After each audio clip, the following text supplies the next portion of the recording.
What's going on, everybody? My name's illmatic, and today we're going to be playing Unreal World by Finnish developer Enormous Elk, which is really just a fancy way of saying two guys named Sammy and Urka. It doesn't get much more indie than that. Sammy first created Unreal World back in 1990 before publishing its first release in 92. So that makes the game older than some of you watching this video about it right now. Just today, a new version was released, 3.19, which is the first update in 7 months and contains over 6,500 new lines of code. So it's kind of a big deal. I originally bought this game before it went free to download in early 2013 and fell in love with its immersive depth of gameplay. Though I haven't picked it up in a while, so I'll have several updates worth of content to explore, which should keep us entertained for a bit. Unreal World is of course a survival roguelike, set in Finland during the Iron Age. For the chronologically challenged of you out there, that starts around 500 BC, and while historically that period actually continues for quite a while in Finland, the generally accepted end date for Europe at large is around the year 1 BC. So naturally technology is primitive and you really have to live off the land.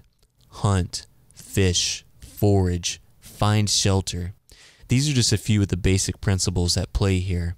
Being Finland though, the final boss looming at the end of every gameplay session will bring out the inner Stark in all of us at the realization that, indeed, winter is coming, and it's deadly. Alright, so the first thing we need to do is create our character, of course. So, pretty basic setup. Most of this is controlled by the keyboard. We're going to go and create the character now. And we are going to do a custom setup. And this game is hard, guys. So if you want to get on to me for ever taking an easy route, that's okay. Because I'm trying to make a character that might last longer than 10 minutes. Let's see here. Character name. I was talking about the Starks earlier. I think it might be fun to play on that a bit. Now, you have different cultures that you can choose from. From what I can remember, the Drick, as I will abbreviate them to, I'm not going to be able to pronounce a lot of names in this game. The Drick are the more advanced culture. They're the ones who, usually there's a lot of good trading opportunities. They might have the higher, more advanced tools. So you can stand to gain by being located close to them, but you don't necessarily want to be them, right? Because, and this actually, it's kind of neat how they modeled this. The Drick, they're based near the southern area, near the coast. So this would be the area of Finland that got built up the soonest. We're talking like around Helsinki, places like that. And these are people that have become settled. So you can think they're kind of fat and happy. They're not hardened by the nomadic lifestyle or being at one with nature and having to really face the adversity of dealing day to day in Iron Age, cold Finland, because they're a little more built up, a little more civilized, and a little more soft. So yeah, you don't necessarily want to be the Drick because they don't get the stat bonuses or the physicality bonuses that you get in some of the other tribes. The one I'm thinking of most prominently is going to be these guys. The Kamu, however you want to say that. They have the best buff in the whole game, if I do remember correctly. They are kind of be the big guys. You're physically your biggest guys, the ones that are going to be a little more adapted to combat than a lot of the other tribes. So that's who we're going to be. We're going to be a guy. These LARP pictures are usually pretty good. I'm sure they've added some new ones. Yeah, that's new. I don't remember that guy with his bowl haircut. Wait a second. It's a stern look on that man. You know what? Let's be this hippie dude. That'd be fun. We're gonna start in the spring. We're gonna give ourselves the most lead time until winter. Now, it's not always the easiest to start in the spring. Sometimes it can be argued that summer would actually be the easier time to start, because in spring it's still kind of cold. So you still got to be careful when you're outside. You got to find shelter. You got to build shelter, build fires, keep yourself warm. But you do, once you get through spring, you got all the summer to really hit the ground running. You've already got your initial stuff out of the way, and you can really try to get ahead during the summer to make preparations for winter. Makes you feel like you're a squirrel or something. You're gathering nuts for the winter time, but that's really what this game's all about. So yeah, let's start in the spring. Your cultural background and startup selections are now completed, and your character profile looks like this. Are you happy? As happy as I can be, I suppose. But no, actually, I'm gonna re-roll for a bit, guys. Try to get something a little bit better. The will's kind of low for my taste, and I'd like a little bit of a bigger dude, so I'm gonna re-roll for a bit, and I'll come back as soon as we have that. Alright guys, I think we found a pretty good one. Not gonna get a whole lot better than that, I don't feel. I was just sitting there and hitting re-roll for about a minute, and this popped up. Max strength, endurance, pretty good speed. Eyesight's not the best, neither is our hearing.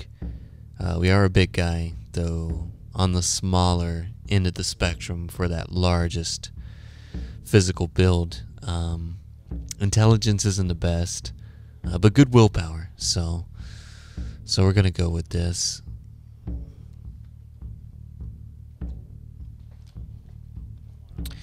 So these are the rituals that we'll start with. Now the game has a basic religion system. It doesn't have any magic per se, and your devotion to the gods isn't, I don't know, I guess it's not in your face. It's more like real life. You can do a prayer and things might work out and they might not.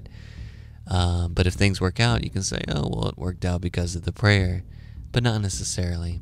So there is, and I like that, it's not explicit, the religion system. But yeah, more often than not, taking the time to perform a ritual or a sacrifice will do you some good. It'll bring up that luck factor in the proverbial roll, as it were. So let's see here. We got hunting incantation, and we have banishing the evil water guardian.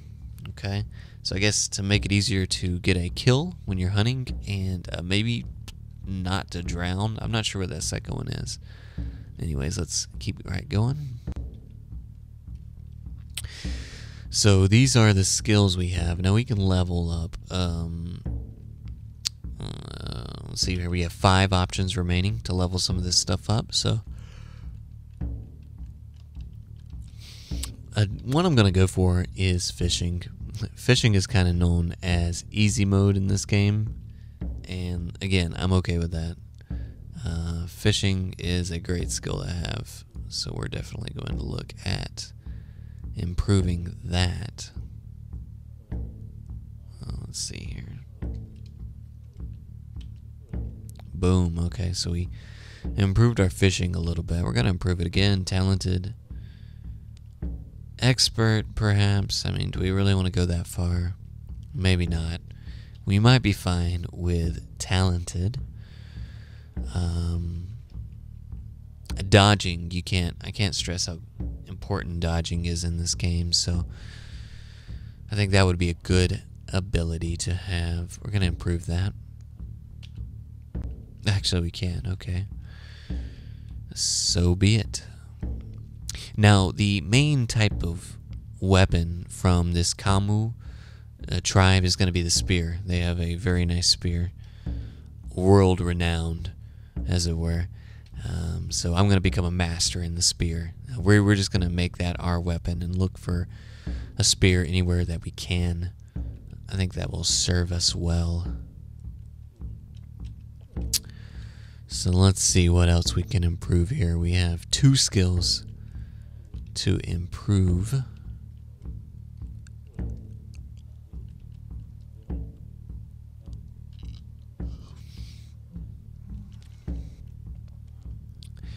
I think it would not be a bad idea to put some skill into timbercraft, being as how we definitely are going to have to do that a lot through the game.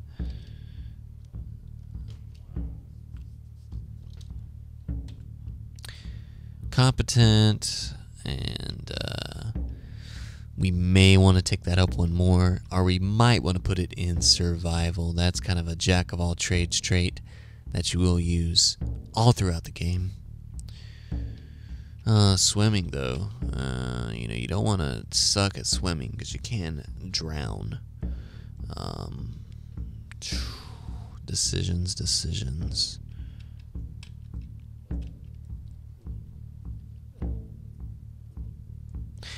I suppose we will be a competent swimmer. Being as we're going to be a bit of a fisherman, it would not make a lot of sense for us to be so intimately familiar with the water and not at least know how to swim halfway decent. So, yeah, we're going to go ahead with this. We suck at farming. We do not sow. Bit of a Greyjoy there. Herb lore, again, we don't really care. We're a big fighting man. I guess we don't have time for all of that. But we're a fucking master with the spears. That's going to serve us well, and we can dodge pretty well. So I don't know if I'm going to be playing strictly a combat character, because combat will get you killed in this game. It's not easy. I mean, it's very much a life or death scenario. I'm going to be a fisherman. I'm going to kind of live in the woods. But, push comes to shove. If the fight comes to us, we are going to be prepared. Make them rue the day that they ever took us on. So yeah, let's go ahead and continue this.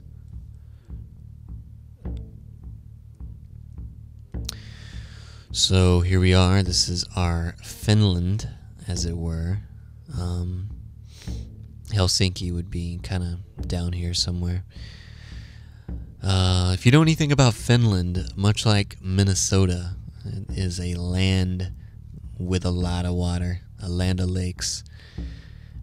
Pull it up on Google Maps sometime and just take a look at it. It's all over the place, which of course that has to do with the cold and the glaciers and the way it was formed. But being near the waterways, especially once you develop a raft, build one of those, it's almost like a super highway. It's a very convenient way to travel around. So let's take a look at the cultural toggle. This will show you where all the different cultures are. We have the Drick down in the south. Further out onto the islands, you've got your islanders, ironically enough. And we are going to be up here is where our homeland is, kind of more so into the forest.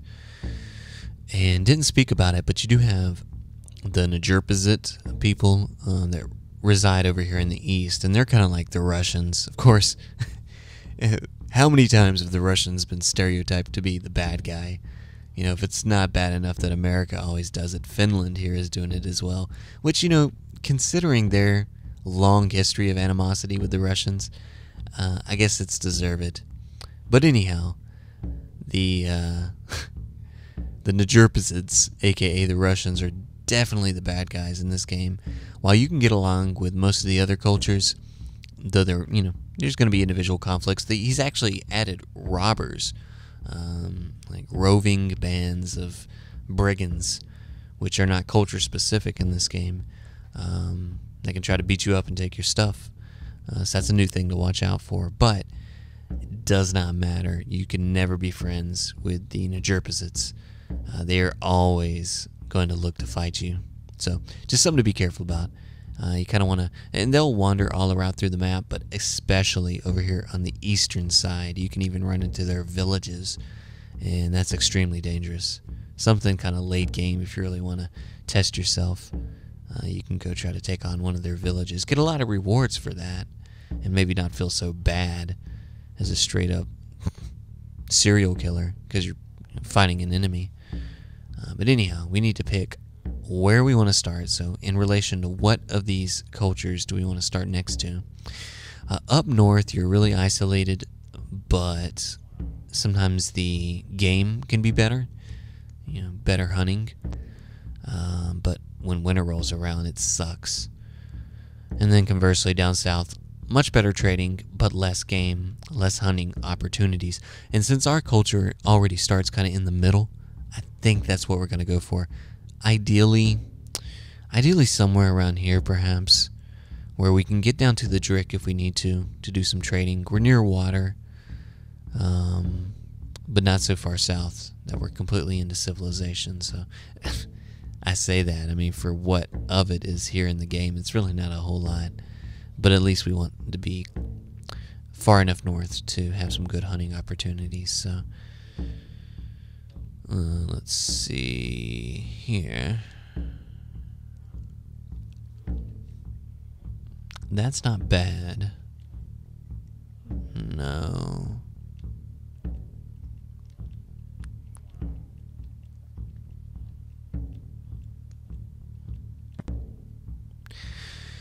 I think that's just about perfect. That is what we are going to go for, guys. So let's go ahead and enter the world now. Oh, fuck me.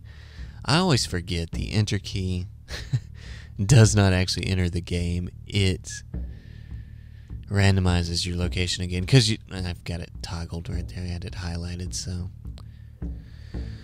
Oh, well, now I have selected a starting location. I did not mean to. So that's going to be a bit of an odyssey into itself, but we're going to help ourselves a bit by being a fisherman. So let's choose that. And that's going to start us out with some fishing equipment, which will make our life a lot easier as far as obtaining food is concerned. So basically, I'll just paraphrase and say that as a young child, you used to love going fishing with your uncle until one day you got a really bad day on the water. You didn't catch a lot of fish, so your uncle decided against his customary sacrifice to the gods because your village was starving. So he figured, you know what, I'm not going to waste a fish. The gods can, wait this one out. Well, coincidence or not, your boat ended up tipping over after that, and you both had to swim to the shore. And to make matters worse, you had actually mentioned to your uncle before that happened that, maybe we should sacrifice a fish. So probably feeling flustered and embarrassed, he blamed it all on you. And when you got back to the village, he actually made a huge ass of himself and just declared that the gods hated you, and you are the reason that this misfortune fell upon the village. So he actually convinced everybody to forbid you from ever fishing again. What a dick. I mean, seriously, that's the one thing you love to do, and he's keeping you from doing it. So you decided that's bullshit, and you weren't going to take it. So one night you snuck in and stole some fishing supplies from the village and just left and never came back. So if we're going to roleplay, we can say that's why our character is so far away from his starting territory, from traditional camo lands, and thus why we are beginning our adventure so far to the east. We get to pick how we want to begin, and we are going to begin with this scenario here, living in the wild. Because I haven't played in a while, and it kind of walks you through some of the basics, kind of helps me get started, and I believe you get a couple of free things kind of handed to you, so it never hurts. Let's going to start with that, especially since I got bamboozled into picking a bad starting location, so let's begin. And here we are, into the game. I really have no idea where I'm at. I think I'm to the east, like maybe too far to the east. I might be close to those bad guys I was talking about, the Najirpazids, but now the game has an interesting system with its view commands, so you can only actually, even though you can still see the map, the only part of the map that's going to get actively updated is the part where your line of vision is currently facing. So it's got kind of an interesting move command in that sense. And it gives it almost the type of perspective you would get from a first-person view 3D game, where naturally you only see what's in front of you because you're in the environment in 3D. So even though this is abstracted on a 2D plane, you still get that sense of realism, which I like. So let's try to move along here. We need to try to find some water as soon as possible. Because if we don't find water, we're in for a hard time. Now, you can always try to climb a tree, but that's dangerous. You can fall and break your leg, make things very hard on yourself. So let's take a look, though. I think I may try that. Oh, okay, so I can't climb on the wilderness map. I thought I used to be able to.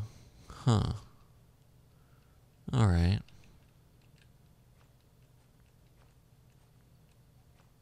Wow. We are just really running into nothing here. It's truly like being lost in the forest. Okay, great. We found some water. And I have been heading toward the west. Northwest, actually. But I knew generally that I wanted to head west since I was further east than I really wanted to be. So I think this is going to be our initial base of operations right here at this little lake, or it could be a large lake. I don't know. I'm not sure what it connects to just yet, but okay, there's another one over there. The important part is getting up to it, getting some water, and maybe throwing some nets in the water to catch some fish. So we can see our inventory here. We do have 2 nets and a fishing rod, which is going to help us a lot in terms of getting a steady stream of food, because otherwise we'd be looking at hunting, and that's feast or famine. I mean, you could kill an elk and have a ton of meat for a long time, or you can go a long time and not find much of anything, and even if you do find it, it's no guarantee. Fishing is definitely the more sure bet. So yeah, let's now that almost looks like a different style of tile. I don't know, that could be my eyes deceiving me. I know there's rapid tiles in this game that are more likely to yield large fish, which would be nice if we could find one. So here's some hills. If I get up on that, I might be able to, see a little further out. This is, not a bad sized lake. I'm going to swing around to the north side of this lake, to these other tiles, see if they are any different. They may not be. So you have this map, which is called the wilderness map, but then you can actually enter by hitting the enter key to the local map, and that kind of blows everything up. And this is where you can do the fine interaction with the game. So we're gonna drink from the water. So now our thirst is extinguished, and we completed our first task in the tutorial. And they wanted us to zoom in. Of course, we have already done that. So we get that. I like how they don't make us do it again. It's smart enough to recognize that we've already done that. That is good game design. We gotta go pick something up. So we'll do that in a second. But let's get these nets in the water.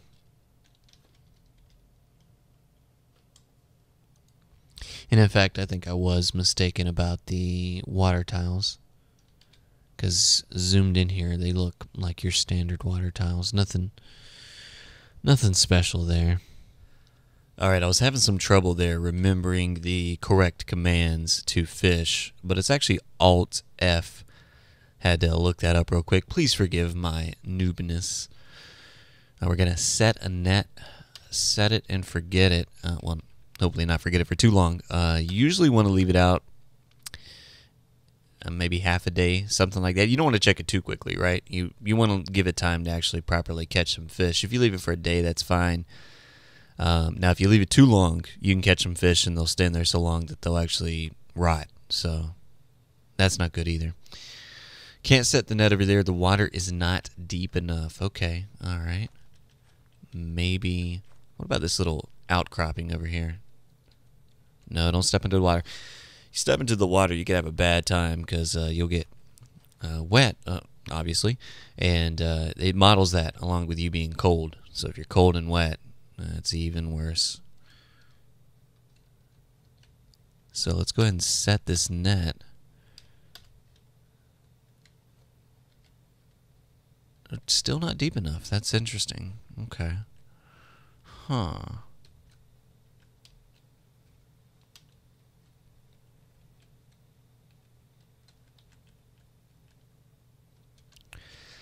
Well, I don't want to set this up as a base if the water is not deep enough.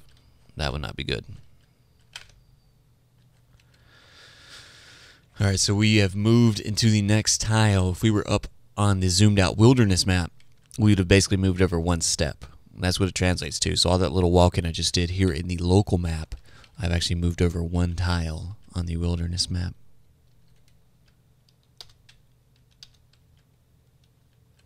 What the hell, man?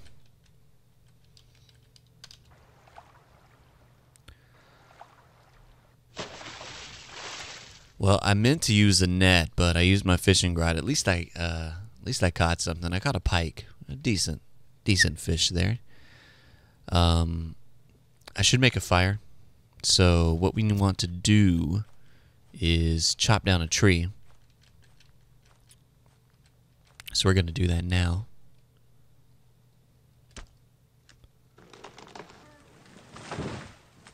Alright, we have chopped down the tree. 3 slender tree trunks. And just to confirm, I still can't set a...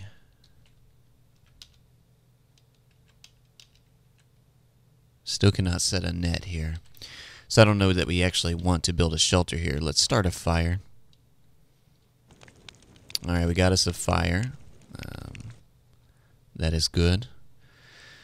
And the next thing, they're going to want us to cook. So that will work out just perfectly because we just caught that fish. So we'll cook the fish upon the fire. Oh, and look at that. We got another pike. So this is one of the little freebies of doing the tutorial mission. Is sometimes it'll hand you items to kind of help you get through the tutorial. You know, if you were not adept enough to catch your own fish a moment ago. So cookery. This is a bunch of cookery. It's right here. We're going to roast the pike right there. All right. And it's going to take a few hours for that to finish, but we've already completed the quest by doing so. And they want us to fell a tree, which of course we already did that.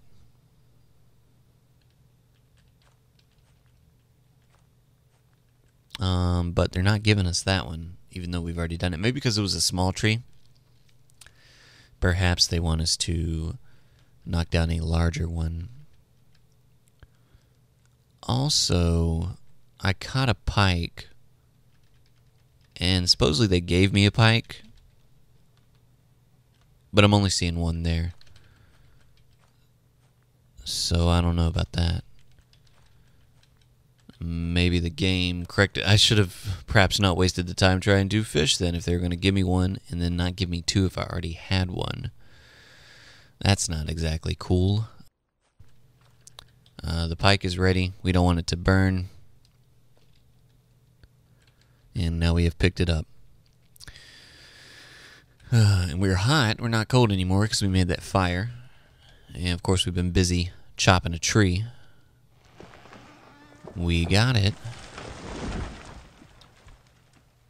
Yeah, that's a larger tree. You can make various items for yourself. They don't care what item, they just want me to make something.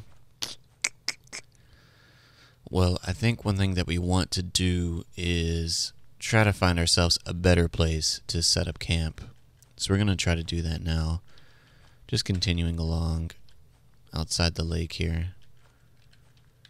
And let's see if we've found a better place to fish. And we haven't.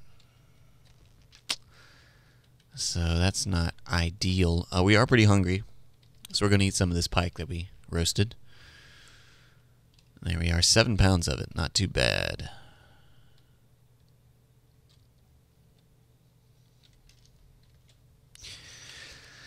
Alright, here we are. Gonna eat some pike.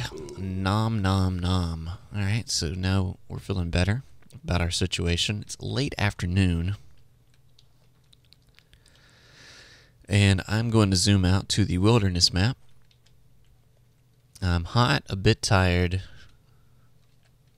Still late afternoon. Let's try to keep on going. Keep on keeping on. I mean, we're out in the middle of the freaking lake at this point. I don't know how this could still be considered too shallow. I mean, they must have nerfed fishing, is the only thing I can think. Because it was such an effective way to gain food that they have made it to where maybe you have to make a raft and like actually go out into the lake to set one. It did not used to be that way. You used to be able to toss a net right there from the shore. Not sure I'm actually crazy about that change, but it is what it is. We need to zoom out. So in lieu of setting up a camp here, we are actually going to continue westward for a while until it gets later. It's evening now. We should probably settle down for the night.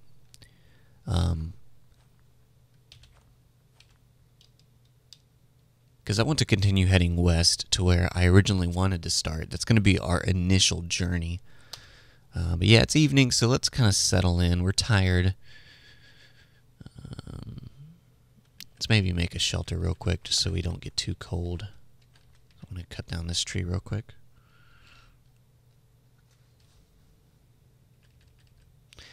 So that's nice. You can actually build where you cannot see, which makes sense. I mean, if I'm facing one direction, I can't necessarily build behind my back.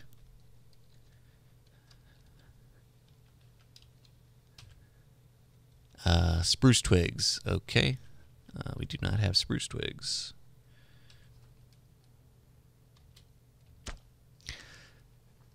Well, what do you know? We have a home at long last.